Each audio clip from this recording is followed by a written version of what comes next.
चरणामृत से संबंधित एक पौराणिक गाथा काफ़ी प्रसिद्ध है जो हमें श्री कृष्ण एवं राधा जी के अटूट प्रेम की याद दिलाती है।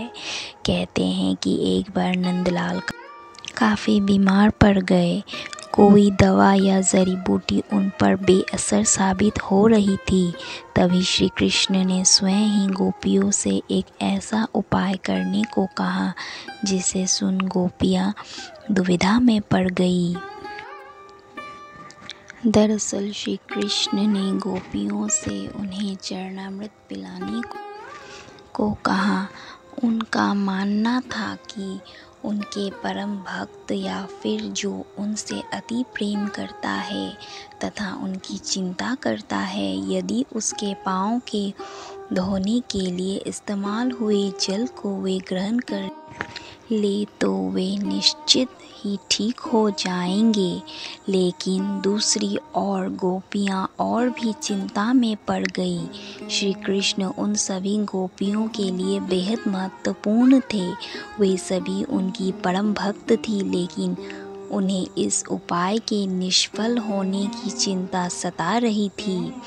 उनके मन में बार बार यह आ रहा था कि यदि उनमें से किसी एक गोपी ने अपने पाँव के इस्तेमाल से चरणामृत बना लिया और कृष्ण जी को पीने के लिए दिया तो वो परम भक्त का कार्य तो कर देगी, परंतु किन्हीं कारणों से कान्हा ठीक ना हुए तो उसे नरक भोगना पड़ेगा। अब सभी गोपियाँ व्याकुल होकर श्री कृष्ण की ओर ताक रही थी और किसी अन्य उपाय के बारे में सोच ही रही थी कि वहाँ कृष्ण की प्रिय राधा आ गई। अपने कृष्ण को इस हालत में देख के राधा के तो जैसे प्राण ही निकल गए हो। जब गोपियों ने कृष्ण द्वारा बताया गया उपाय राधा को बताया तो राधा ने एक क्षण भी व्यर्थ करना उचित ना समझा और जल्द ही स्वयं के पांव धोकर चरणामृत तैयार कर श्री कृष्ण को पिलाने के लिए आगे बढ़ी। राधा जानती थी कि वे क्या कर रही है।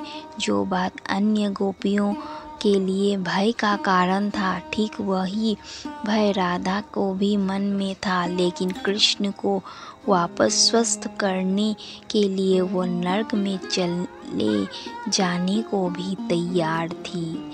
आखिरकार कान्हा ने चरणामृत ग्रहण किया और देखते ही देखते वे ठीक हो गए, क्योंकि वो राधा ही थी जिनके प्यार एवं सच्ची निष्ठा से कृष्ण जी तुरंत स्वस्थ हो गए। अपने कृष्ण को निरोग देखने के लिए राधा जी ने एक बार भी स्वयं के भविष्य की चिंता ना की और वही किया जो उनका धर्म था।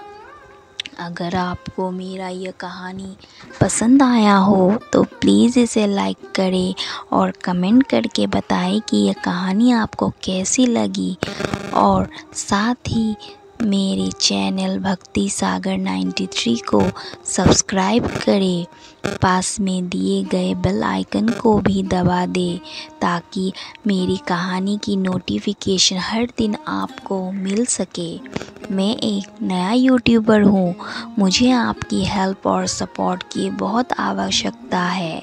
धन्यवाद।